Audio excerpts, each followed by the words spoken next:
Perkembangan ekonomi Islam di Indonesia terus berkembang pesat. State Global Islamic Economy menempatkan Indonesia pada peringkat keempat perekonomian global pada tahun 2020. Pasar industri halal juga diperkirakan akan mencapai 4.800 triliun rupiah pada tahun 2024. Potensi besar inilah yang mendorong pemerintah untuk membentuk Bank Syariah Indonesia yang merupakan gabungan dari Bank Syariah Mandiri, Bank Nasional Indonesia Syariah, dan Bank Rakyat Indonesia Syariah. Di usia yang masih belia, BSI telah menorehkan pencapaian yang sangat menakjubkan. Rata-rata kinerja keuangan tumbuh tinggi. Integrasi kegiatan operasional dari bank lebih pun berjalan sangat lancar. Bahkan, BSI telah resmi membuka representative office mereka di Dubai, yang merupakan pusat keuangan dunia. Lalu, bagaimana bisa Bank BSI bisa tumbuh secepat ini?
Yola Dwi Indrayanti. Hai, perkenalkan saya Wiwirana Saragi. Hai, nama saya Umu Hanik.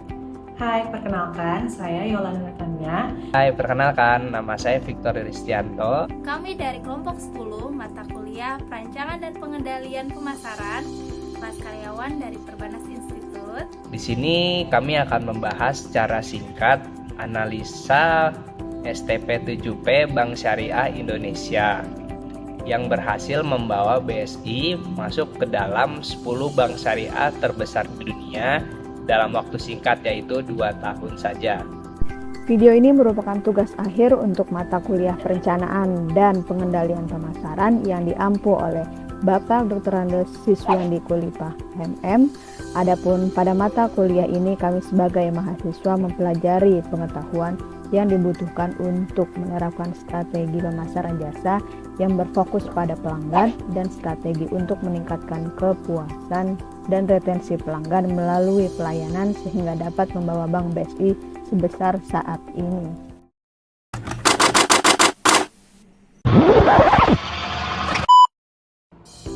Sekarang saya akan menjelaskan terkait dengan segmenting, targeting, dan juga positioning. Segmenting terbagi atas dua, yaitu demografis dan juga perilaku. Saat ini, BSI memiliki kantor cabang layanan di 1.244 titik di Indonesia. Selain itu, pada Januari 2022, di usia BSI yang ke-1, BSI berhasil membuka kantor perwakilan di Dubai International Financial Center. BSI memiliki berbagai produk layanan dan jasa untuk menyasar beberapa segmentasi pasar. Di antaranya adalah masyarakat berusia kurang dari 17 tahun menggunakan BSI Tabungan Junior. Untuk pelajar, BSI juga mengeluarkan BSI Tabungan Pelajar. Lalu, untuk mahasiswa, BSI mengeluarkan Tabungan Mahasiswa. Untuk segala usia, BSI mengeluarkan Tabungan Isi Wadiah.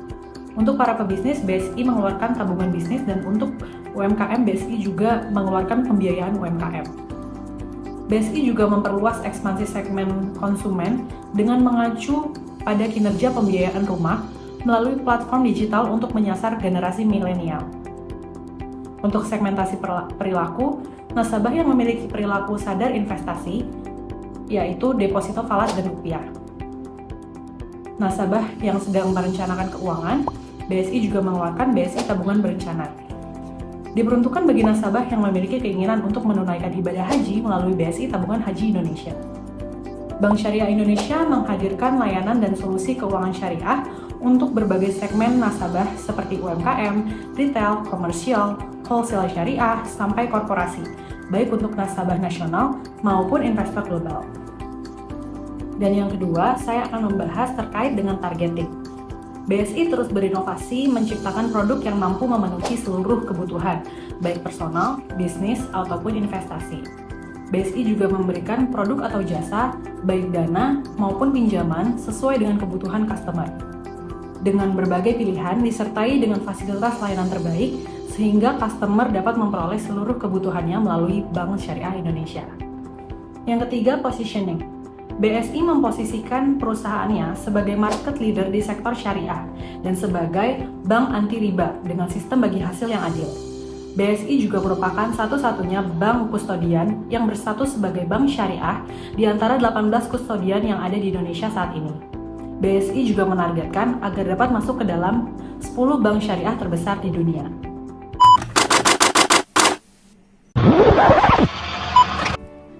Analisis 7P dari Bank Syariah Indonesia, yaitu yang pertama ada produk. Produk merupakan sesuatu yang dapat dijual oleh sebuah perusahaan, baik berbentuk jasa, layanan, barang, atau produk digital. Seperti Bank Syariah Indonesia yang menawarkan produk dan layanannya, yaitu antara lain, untuk produk, Bank Syariah dikategorikan menjadi dua, yaitu produk individu dan juga produk perusahaan. Untuk individu, tentu saja ada tabungan haji dan umroh, ada tabungan pembiayaan, tabungan investasi, transaksi, emas, bisnis atau wirausaha, serta ada tabungan prioritas. Sedangkan untuk kategori perusahaan, ada servis, ada tabungan pembiayaan, tabungan simpanan, cash management, dan treasury. Serta bukan hanya itu, Bank Syariah juga menawarkan layanan yang dikategorikan beberapa, yaitu untuk layanan digital banking, layanan kartu, dan layanan lainnya. Untuk layanan digital banking, tentu saja mencakup BSI Auto pada BSI Mobile, BSI Mobile sendiri, BSI Aisyah, Solusi Emas, BSI Jadi Berkah.id, BSI ATM CRM, BSI Merchant Business, BSI Cardless Withdrawal, BSI Net, BSI Kris, Burekol atau buka rekening online, mitra guna online, BSI Debit Card, BSI Debit OTP, Deposito Mobile, Kriya Hasanah Online, dan juga IMAS BSI Mobile. Untuk layanan kartu, ada juga layanan kartu pembiayaan, dan juga layanan kartu debit. Sedangkan untuk layanan lainnya tentu saja ada promo yang ditawarkan BSI sesuai dengan per periodnya. Kedua yaitu price atau harga, di mana price atau harga adalah biaya yang harus dikeluarkan oleh target konsumen, yaitu nasabah, untuk membeli atau menggunakan produk dan layanan yang ditawarkan oleh pihak bank. Termasuk pada Bank Syariah Indonesia pun, contohnya saja pada jenis kartu yang ditawarkan oleh Bank Syariah Indonesia. Bank Syariah Indonesia memiliki dua jenis kartu, yaitu berlogo GPN dan juga berlogo Visa. Untuk jenis kartu berlogo GPN terbagi lagi menjadi 3 jenis, yaitu GPN Silver yang tentu saja tidak dikenakan biaya untuk fee kartunya, dan GPN Gold yang dikenakan biaya sebesar Rp1.000 untuk biaya kartu, GPN Platinum yang dikenakan Rp2.000 untuk biaya kartu.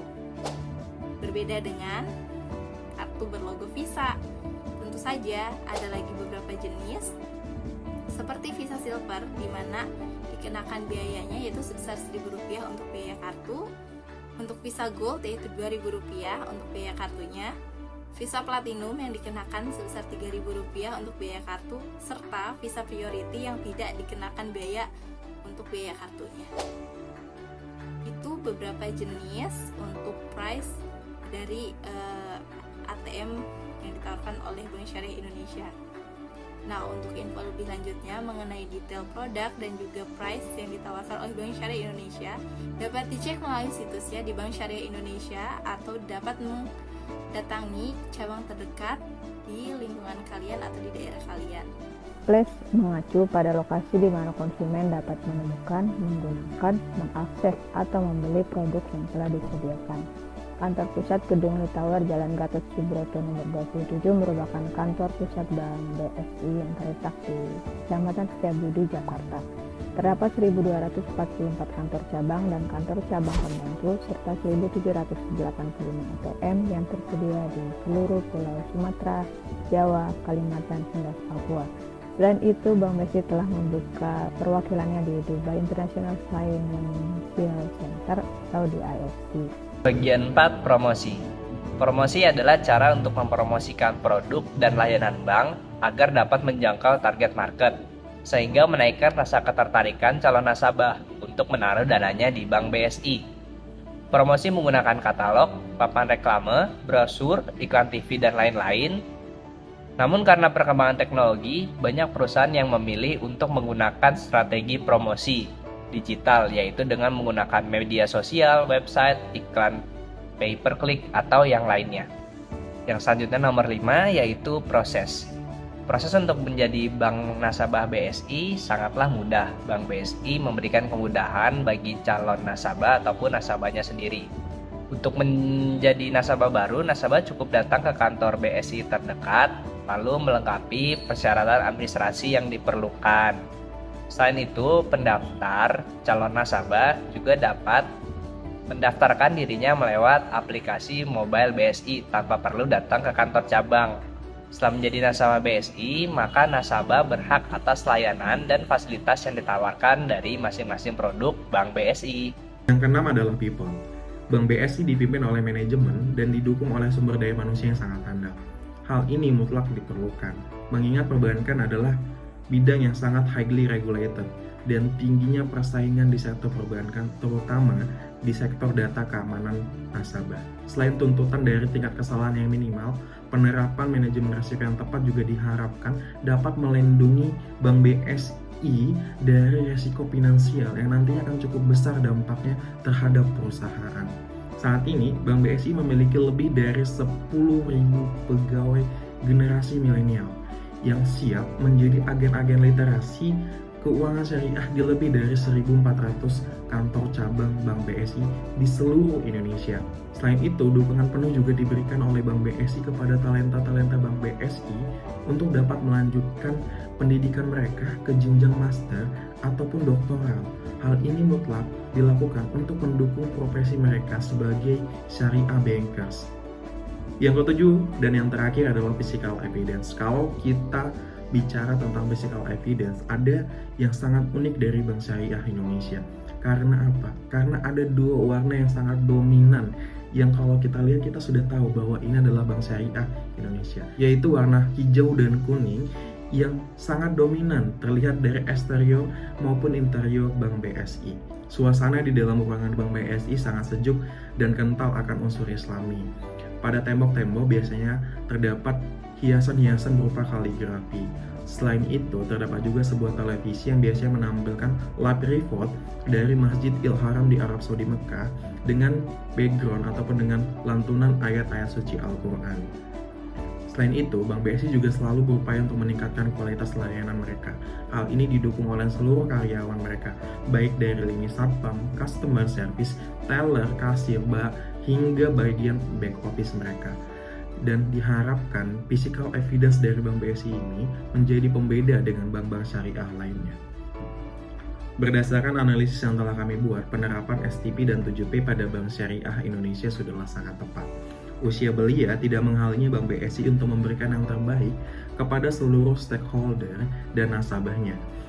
Strategi yang tepat, kerja keras, kerja cerdas, dan kerja ikhlas seluruh insan Bank BSI terbukti membuahkan hasil yang sangat luar biasa.